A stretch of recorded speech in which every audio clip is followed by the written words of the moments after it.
Hi everyone, this is KJ Vlogs, a Filipino actor based here in Kingdom, Saudi Arabia, and welcome back to my channel. Agad-agad gawa natin ito ng reaction video, ang Kim Pao compilation, ang latest natin for today's video. So hindi na ako magpapatumpik-tumpik pa ha, basta alam na natin na hindi sinundo, nasa shuttle si Kim, kasi naman totoo nga naman, di ba? Kasi alam mo, minsan naniniwala ako na pag nagpapakitang gilas ang lalaki, for example, hindi nila inaamin na may something sila, tapos yung chismis, ganun talaga.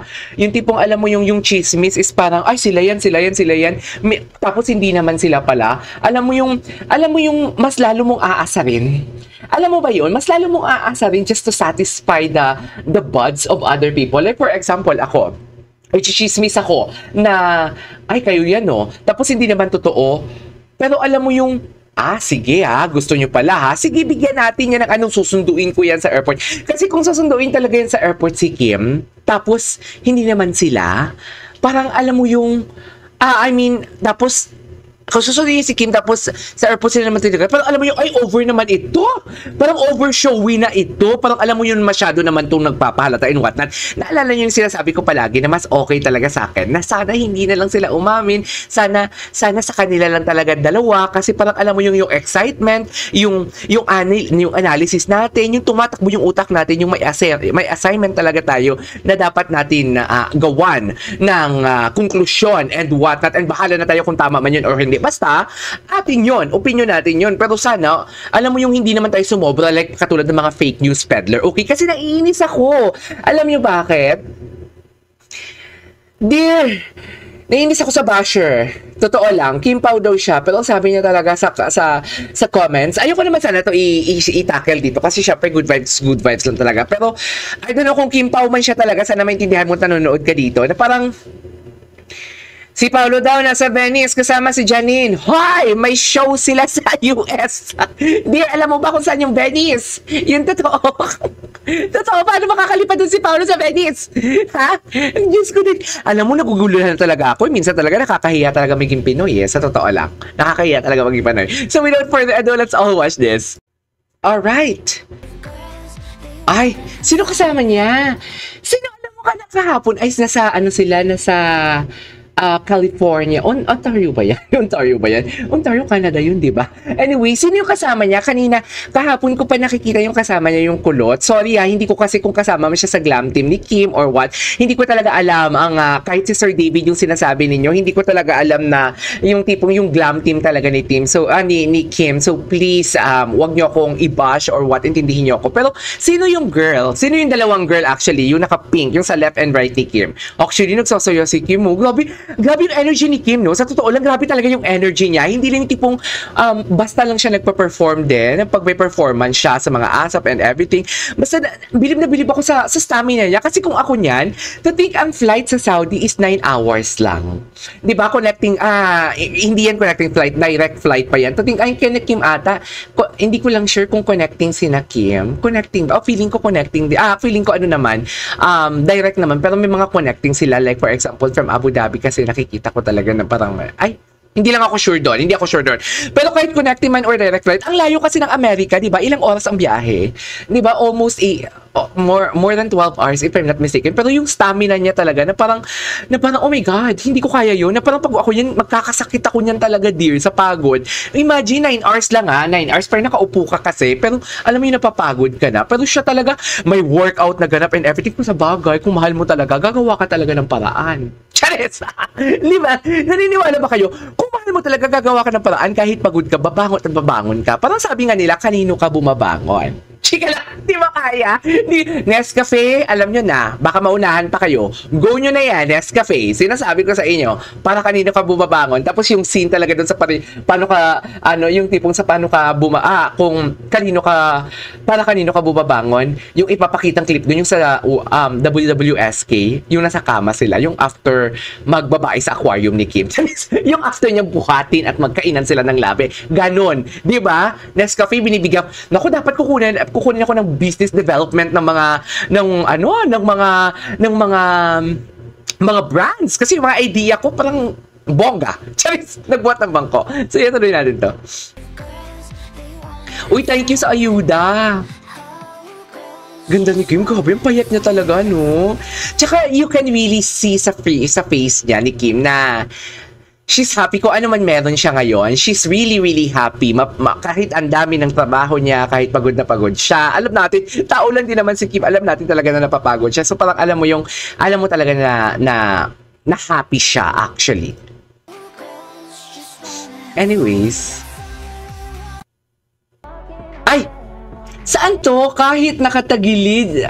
Nagja-jogging pa din si Pao.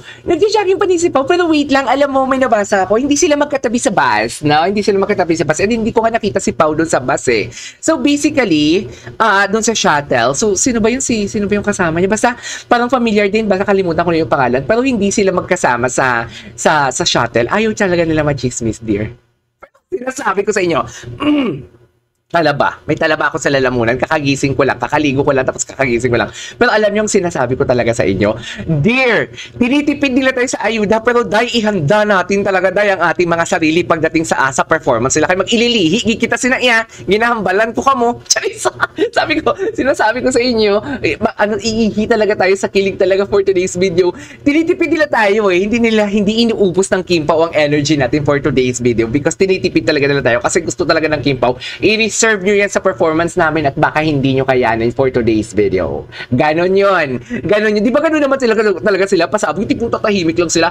Yung tipong, for example, lungkot na tayo kasi tapos na yung What's Wrong with Secretary. Kiputang ina. After that, may pakape. May what you call this?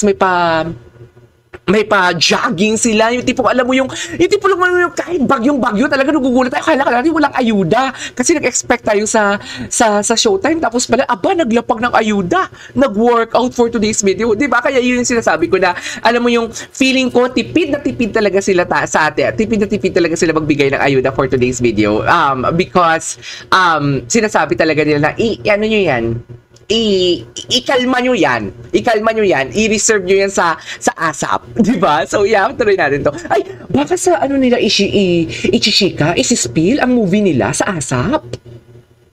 Ay, kasi hindi pa nila na-spill yun, di ba? What do you think, dear? What do you think? Feeling nyo? Anyways. Gwapo pa din ni Pao. Alam mo, may mga angles si Pao na medyo bulky siya. May mga angles siya na sobrang payat niya din. Madaya ang kanyang katawan. Katulad siya kay Alden Richards na parang, parang tumaba si Alden. Or hindi naman tumaba, parang nagkalaman si Alden. Tapos ito, bakit ang payat naman ni Alden? Parang may ganun scenario na parang may bulky, tapos may ano, I don't know if that is a camera or whatnot, pero ang laki talaga na pinayat ni Pao, no? Sobrang laki talaga from the last time na napanood ko siya sa isang movie, yung Fangirl, tapos yung mga first, parang mo yung linlang, yung mga first 10 episodes ng linlang na medyo chubby doon si Pao, tapos ang laki talaga ng pinagbago. Ang ganda ng shoes niya, Hoka. Gusto ko yan. Ay! Taray!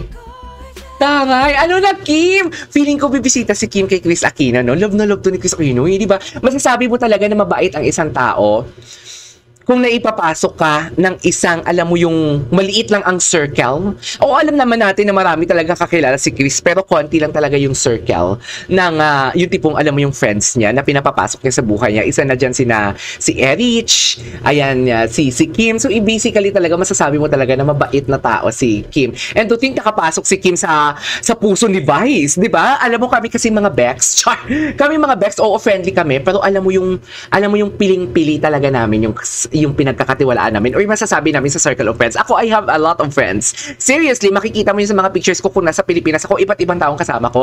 Pero, hindi porket kasama ko siya, kinakabi ko sila as circle of friends. Iba talaga yung circle of friends. Ang circle of friends ko lang is tatlo.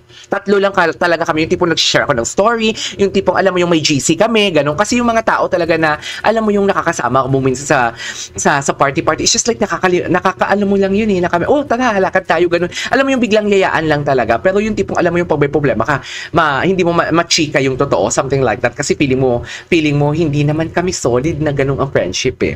Anyways, tuloy natin to. Ganda ni Kim ha. Ang dami kong energy ngayon, dear. Ang dami kong energy ngayon. Ang dami pumapasok sa utak ko. Ay, matagal na to, di ba? Gwapo naman ni Pa. Oh my God! Wait.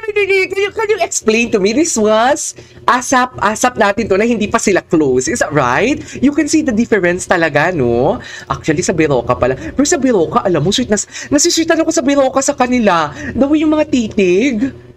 Yung pagkulit-kulit ni Pao, nasisweetan ako dun.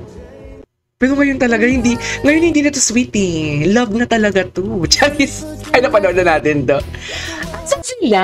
Asap in California. Kasama si na Maymay. Okay. Okay, feeling ko may sinushoot sila something. Or nagala lang talaga sila. Build. Ang ganda ng friendship nila, oh. Si Joshua Garcia, andun din pala. Ay, si Don Bell. Andyan din yung Don Bell. Hello. Hello, Don Bell, for today's video. We shall love each other. Nothing's gonna stop us. Nothing's gonna stop us. Anyway, sa Palm Springs sila. Uy, andito taga doon si Jan Fideliaga sa Palm Springs. Yung friend ko, nakasali sa Drag Race. Eto, ano to? Okay, isusunod natin to, dear. Isusunod natin to sa next reaction video natin. There you go, guys. That is our for today's video. Our Kim Pao updates. This is KJ Vlogs. See you in my next vlog. Bye!